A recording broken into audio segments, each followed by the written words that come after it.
Well, hello everyone and welcome to the plot tour at the end of August. And as you can see from the grass, yes, it's still dry. We have had some rain, but not really enough. So the plot is still not looking as verdant as I would like it to be, certainly not compared to the video at the same time last year. But as usual, the rhubarb is pretending that everything is well, and it's doing quite a decent job, so we haven't harvested it for quite a few months. The flowers are there. They have struggled a little bit. The Nautia is coming back from the massive hackback that I gave it. The gladioli have done their thing, they're over, so are the lilies. And the strawberries have certainly finished, although the everbearers keep throwing a few up, but the birds are welcome to them. Leeks are looking pretty decent. They seem to do reasonably well on this plot. So the bean wigwams, so this one nearest to us has seen its day. We've just letting the pods that are left just dry, see whether we can collect some beans. This one was, the beans were sown about 4 weeks later. It has really struggled to fill out because of the heat. It's got a few beans on it, but I'm not sure whether we're going to be bothering taking those. It's possible that some will actually, the plants will actually recover now. We're into a cooler spell. I don't think there are any more heat waves predicted. So these berry bushes, black currants, gooseberries, they'll need a prune back at some point.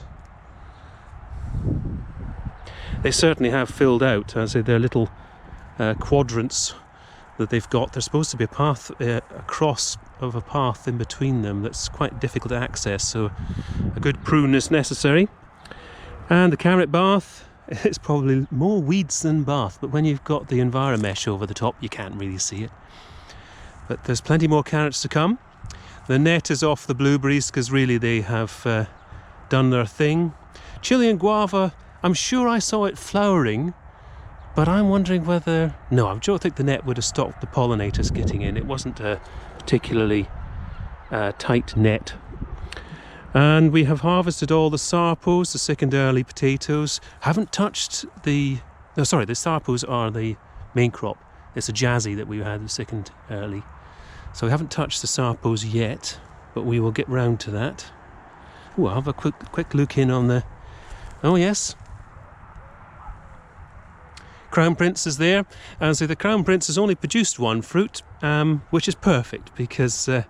we're not massive squash fans. We just heard that the Crown Prince is really nice and we thought we'd give it a go. We grew it a few years back and got some fairly large examples. We gave them all away. A little dahlia there doing quite well. There's a mildew all over the courgettes. They are still producing. But we tend to eat our courgettes in a hot way, and when you're having a heat wave, it's not really what you want. So the French beans have finished. Quick look up Pinks Avenue, which the pinks have finished as well, really. We've got things like beetroots and stuff in here as well, which we'll be harvesting along. It's been quite a good beetroot year. So we have got some turnips, radish, which have done extremely well, some mustard in there. And this is a fallow bed. It's going to go into its second year. It has been planted up with some more cover crop seeds. Oh, I think I can see some evidence of fox digging. They do love having a go at some uncovered earth. So we've got some Swedes over on the right of this bed, and we are harvesting the cabbage. Cabbage has not really got that big this year. Again, just the lack of moisture. They've got some nice sort of tight head, but not particularly big. This is our problem bed, and we have actually had some peppers. that have formed and even turned red. That's one of the benefits of the heat we've had this summer. But in general, a bit of a struggle, this bed. And the peach peregrine is coming back from the assault that I unleashed on it with my secateurs. I'll need to sort of prune that a little bit, keep an eye on that so the shape is still there for next year. This poor bed has been absolutely cooked, but things seem to have hung on in there. And the cherry tree, be interesting to see if it actually gives us more than one cherry next year. The fuchsia is still alive at the back of the corral there, but only just. I think I will move that. So the potatoes, tomatoes, same family. They're doing okay. Oh, gosh, I need to harvest some there behind that spider.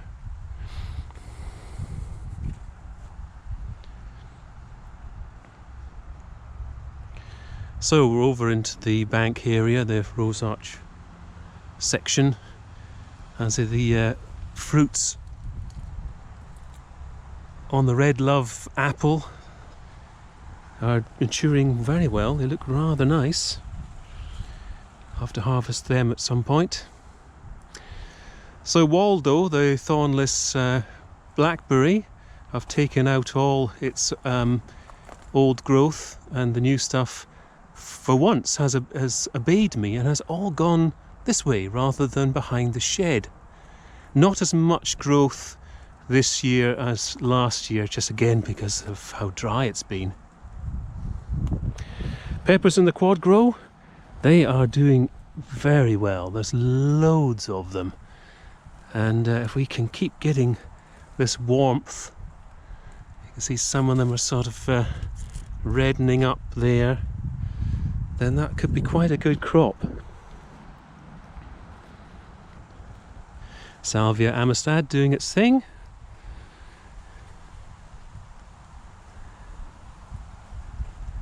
As are the dahlias up there on the bank, mixed in with the cosmos.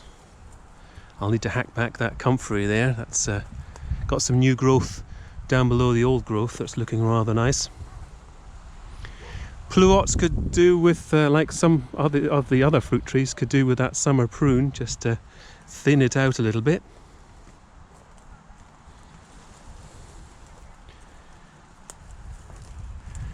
So coming through to the raspberries. Now this is an autumn fruiting raspberry called Polka, and it got forced into early fruiting by the heat.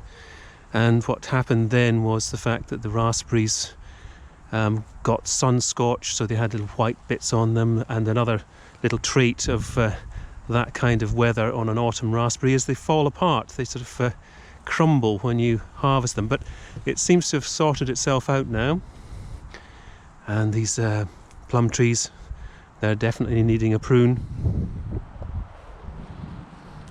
Sweet corn. Oh, actually we've got some lettuce down there, which has gone, it looks quite nice at the moment, but it's actually quite bitter, so it's past its best.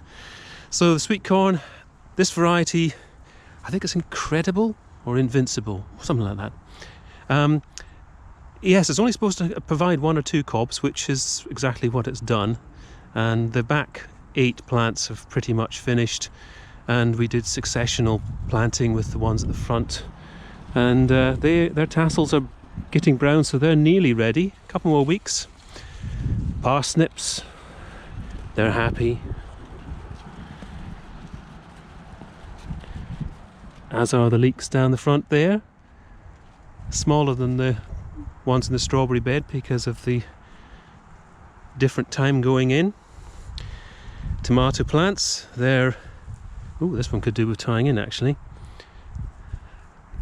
Great year for tomatoes. They've been very happy with this weather. So this bed is one of the ones going to be waiting to be planted up. It's got some beetroot in it and other various things, cover crop type things.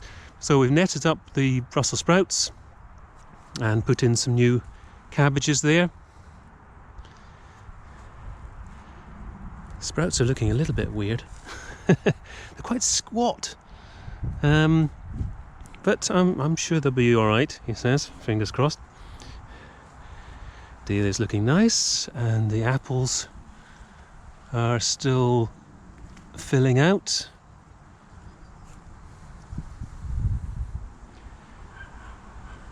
I have started hacking away at the Victoria plum and the gauge over there. I need to sort that out. There have been a lot of sort of bumbling wasps around as they sort of feed off some of the rotting fruit, such as this one. That needs to go.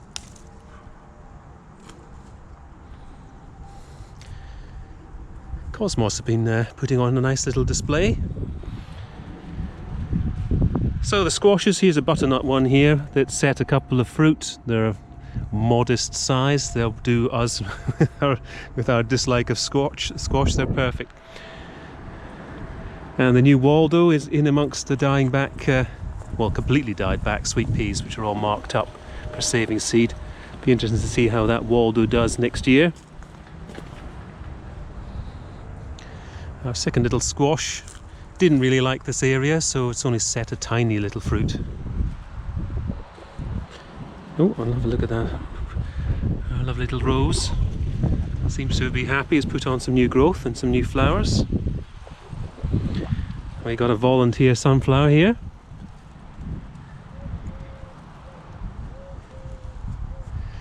So I've tied in the Tayberry.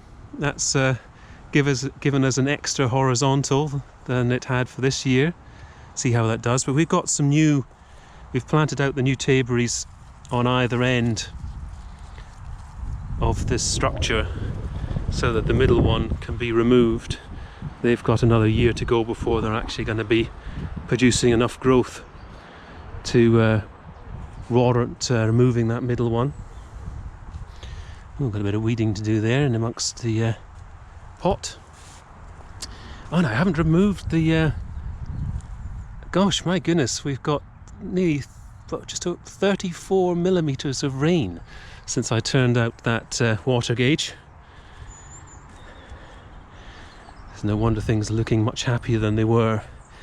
But there isn't any rain in the forecast, so I don't know how the grass will cope. Anyway, I hope everyone's keeping well. I will catch you in the next month's tour. Bye for now.